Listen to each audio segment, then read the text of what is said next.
Hey, this is Angela from Weft with another one of her wild crafting adventures. So today, this is a watch along. I've got this piece of paper here. It was a backing sheet that I was using to craft on top of. Now I'm going to turn this piece of messy paper into a mixed media set of pages. I'm saying set because I'm going to cut this in half eventually, and then it will make 2 pages for a journal. So it's a bit messy, as you can see, but hopefully I've got some ideas of how this might end up working out. I'm going to use a spray on this. Now I don't have any spray inks, so what I've used is some food colouring. It's the paste type food colouring, and I've mixed it with water and I've put it in an old spray bottle. I haven't got a decent spray bottle. This is an old anti-static spray empty bottle. I'm just going to use that to spray with. So let's have a go.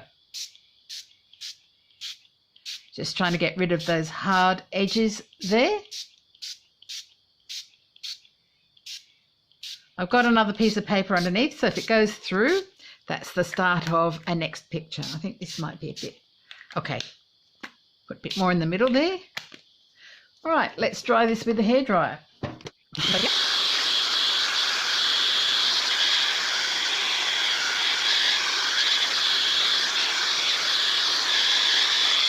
The next stage is to put some gesso over this. Now you can use clear gesso if you want to keep the bright colour. I prefer muted colour, so I'm going to use white gesso.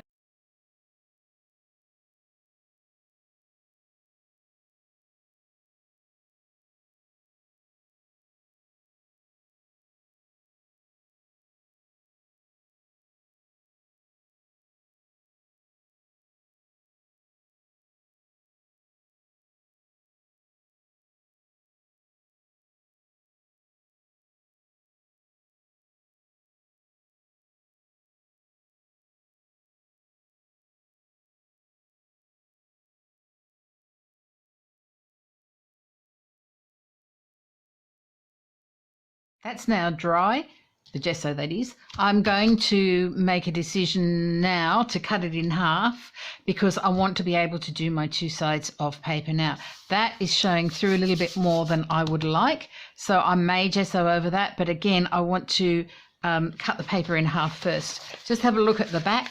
That's even more interesting. So once I've finished my pages, in fact, you know what? I think I'm going to gesso it now.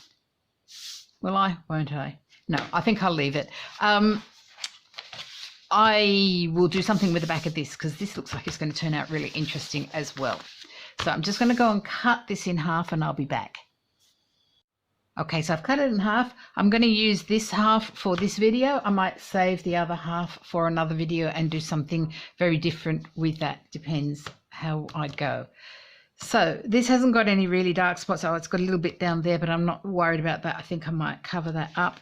If for a journal, that will be folded in half anyway. Let me just see what's going to happen with the fold line.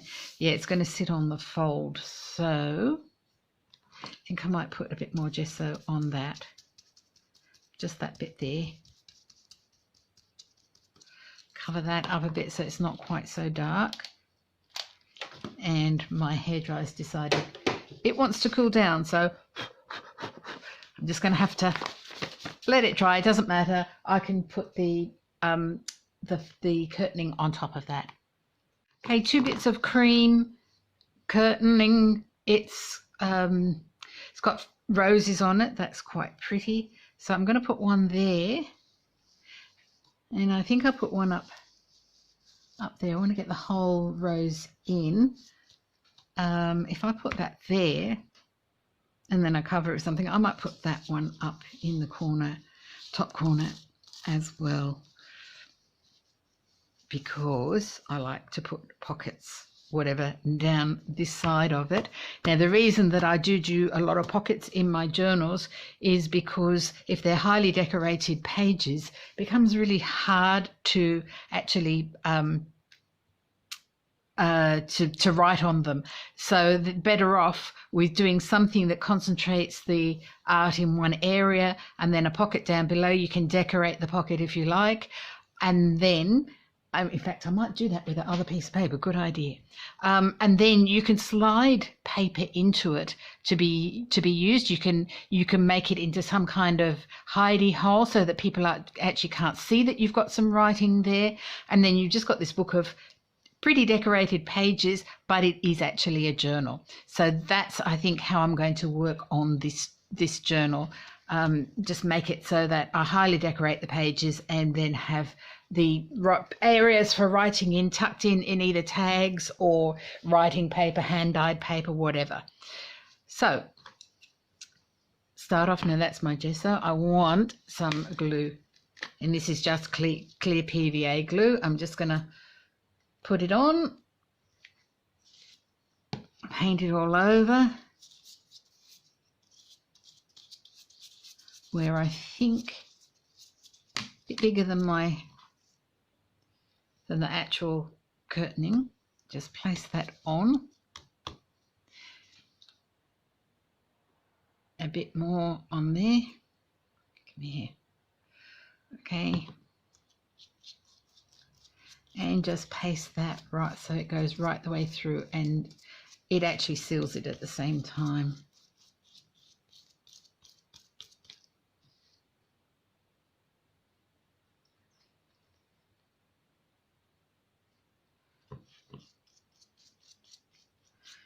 Yep, I don't stand on ceremony. I pour it straight on and spread it about.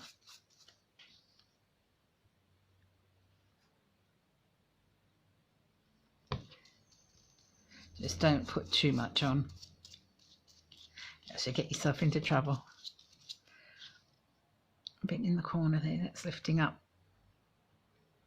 Okay, so not only will this stick it down, but it will also stiffen it so that when I cut the edges, go right to the edge there, so that when I go right to the edges, hang on, I'll just put some on the lid here. I'll take it off the lid. When I go right to the edges, and I'll trim it, it won't fray or undo. A fair bit on there. Yeah, a bit heavy-handed, but then I use cheap glue, so it doesn't matter.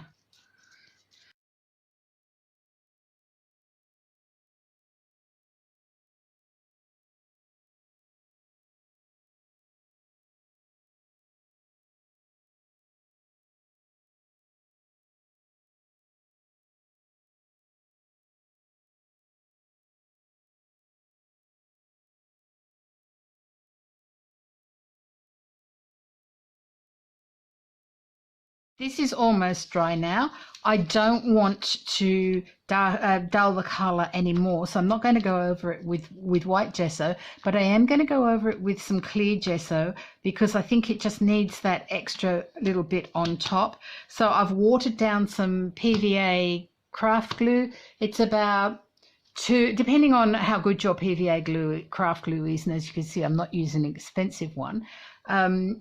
I've actually added 2 parts water to 3 parts gesso, and then probably about less than 1, maybe half a part of the baby powder, and I'm using that. And I put it in a jar because I made quite a bit of it actually, compared to doing it on the lid of the other jar, that is. So I just paint this on.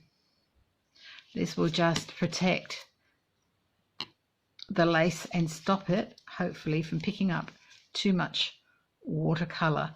That should only go in the holes if I decide to use the watercolor. Haven't decided yet. I haven't really left myself much space, have I? I'm going to put the thing down here, and this is all covered over with lace. There's really not much space left to be watercoloring on. And the space in the holes in the lace actually has a fair bit of colour on it, so I might not watercolour this at all. This top bit, just seal it. You may have noticed when I trimmed off the lace, one of the corners was lifting up a little bit, and this is lifting up a little bit, so I'm just going to seal it down with the clear gesso. Just make sure. I can't remember what corner it was. I'll just do both corners for good measure. A bit more up there.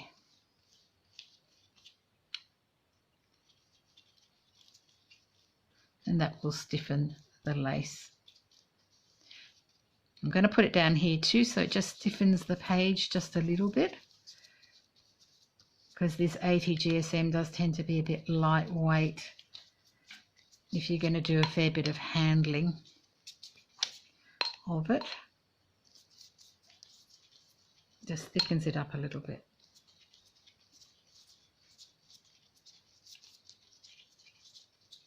Okay, that needs to dry. I'll be back. This page is now dry, and like I said, I'm not going to watercolor on it, but I do want to decorate these bits up here a bit more than they already are, because they look just a bit plain. And I know it'll probably have stuff covering it, but I do want to put a little bit more on there, because I'm going to be sticking it on and it's going to increase the bulk of this page. I'm going to treat the other side first. So I'm going to put some white gesso onto this side now. I'll start that off for you, and then I will fast forward it because you don't want me to see me gessoing over the whole thing. So again, I've got my gesso here, my homemade gesso. Just going to start putting it on to show you, and then I'll fast forward the rest.